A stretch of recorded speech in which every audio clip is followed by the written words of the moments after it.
Well, 100 years of Penrite, and we're celebrating that this weekend, and we're celebrating the finals as well. James Pavey, welcome to the Pit Lane Preview. We are at the Home of Horsepower Sandown International Motor Raceway. It's semi-finals time. You've got Chad, you've got Paves. It's the Penrite Oil Sandown 500. Not the 500 how we're used to knowing it, James. Not going to be any less exciting, though, this weekend. Semi-final racing. How cool's that? It's great to be back here, and I don't know what bomb and all the webs up thrown up, because this is hot today. It is warm today. You've just put the sunblock on, which is a clever you. move on your behalf. Yeah. I can see a few of the guys heading out for a track walk, so why don't we see if we can duck in at Penrite Racing. We're at the front at the moment of the Triple Eight boys, but I can see that they're just about to head out, so we'll get a couple of our Championship 7. G'day, Kai. What's going on, brother? Are you out for a track walk here? Yeah, we're just about to go, so it's windy. We'll go out. Obviously beautiful weather. So. He's keen, isn't he? Is there a competition in the track walk? Do you get bonus points for this, Matt? I seem to take less steps than Kai, so Big long legs. I'm too tall. Four steps per one of Matt's. So. I appreciate it. I'll let you guys get into it. Good luck this weekend. No, They're about to miss their bus, and their bus is doing it on foot. It's 2 feet and a half beat today. The whole race team ready to go. How good for Penrite Racing to have a couple of cars in the 7. Ditto that for the guys behind us right now, Triple Eight Race Engineering. They've also got a couple of cars in the top 7 as well.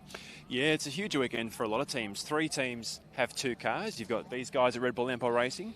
You've got Penrite Racing and Tickford Racing, and we'll get to Tickford in a second because they've got a great livery to showcase as well. But yes, it's a massive opportunity for a lot of these teams to really make a statement and say, hey, look, we want to get both cars to Adelaide to fight for a championship, and what a place to do that.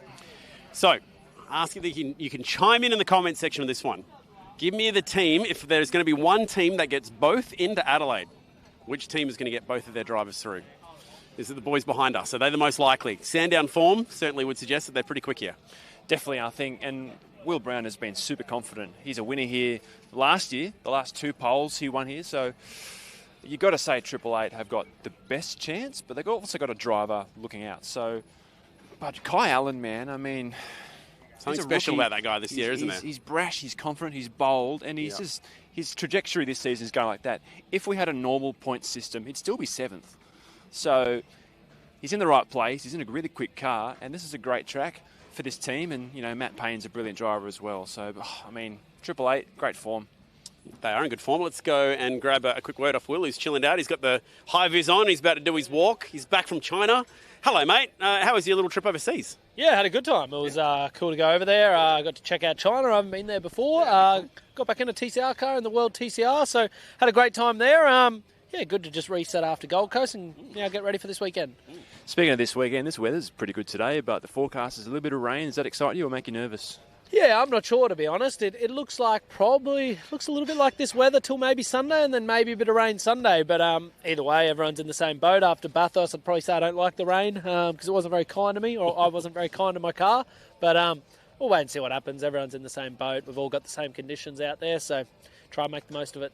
Everyone could be in the same boat on Sunday if that rain does arrive. Just a quick chat about this team, mate. Huge opportunity to get both of these cars through to Adelaide this weekend. That's the goal, I imagine, in the pre-brief. Yeah, 100%. That's our ultimate goal. Try to get both cars through. I think this is good hunting grounds for us, somewhere we've done well at. I'm more confident coming into this weekend than I was at Gold Coast. I was actually 3rd and only had to get through in top 7, but I was, a little bit nervous about that, which I still am for this weekend, but I think we've got better chances this weekend to get back inside that top 4 and be able to race to the championship at Adelaide. Thank you, Will. Enjoy your walk, mate. Cheers, thank you. Good to have him back, and cool to see him back in a TCR car where he was so fast a few years ago as well. Big news coming out of this operation.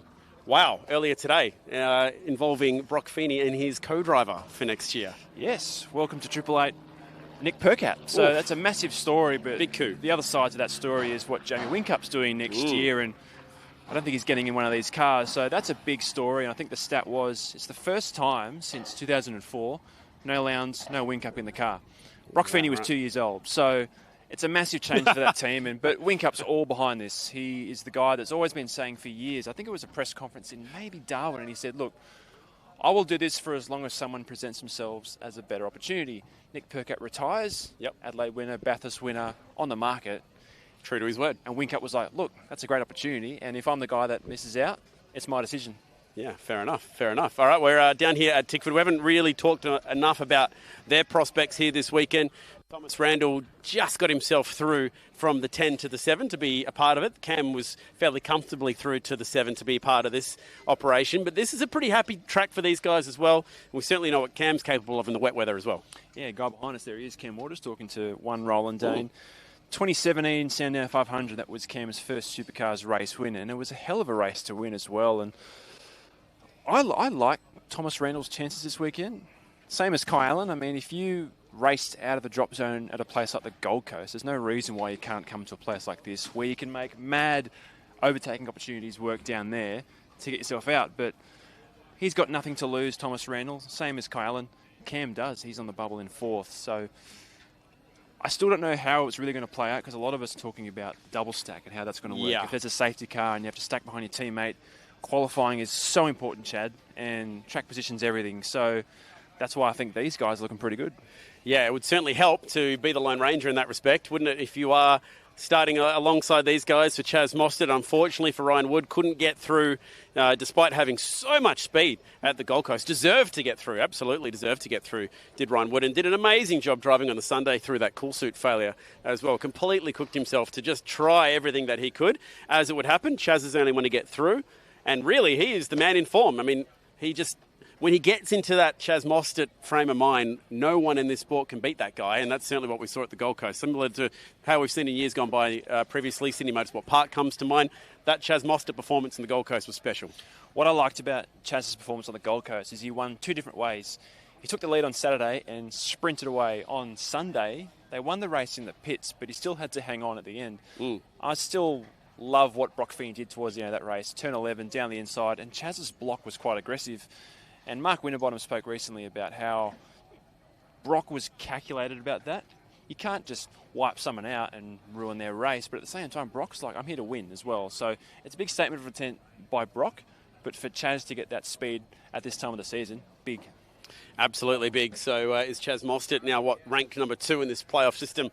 A big chance to lock his way through to the Final Four in Adelaide. Now, that is, of course, just the championship contenders. That doesn't mean that they're the only 7 cars on the racetrack. We've got the full field, and I think Andre Heimgartner was the perfect example that there is still so much to play for in these races for the rest of the drivers that aren't competing for this final series. Yeah, you want to win trophies. You come to the track to get trophies, don't you? And I'm a bit, bittersweet for Andre, because he's had a pretty decent season, but no podiums. Yep. You watch his teammate Bryce Fullwood go to podium in Tasmania. That drive on the Sunday for Andre on the Gold Coast was quite impressive, because it kind of went under the radar as well, but he nearly could have got a win there. I mean, let's say Brock puts Chaz in the fence, he's right there, gets a surfboard with the first position on it. So if there's a bit of rain around on Sunday and he's towards the front. There was a parallel universe where this guy was in the Championship 7 today. Like, there's no doubt about it. Like, he was that close to putting all that together. And when we talk about the Teams Championship, you've got Team 18 just in front of us. Brad Jones Racing moved right in next to them. It's actually put back Dick Johnson Racing and Shell V-Power Racing back a spot as well. And it's not until you actually come here, especially when you get passed by BJO with their 4 cars, it makes it so noticeable.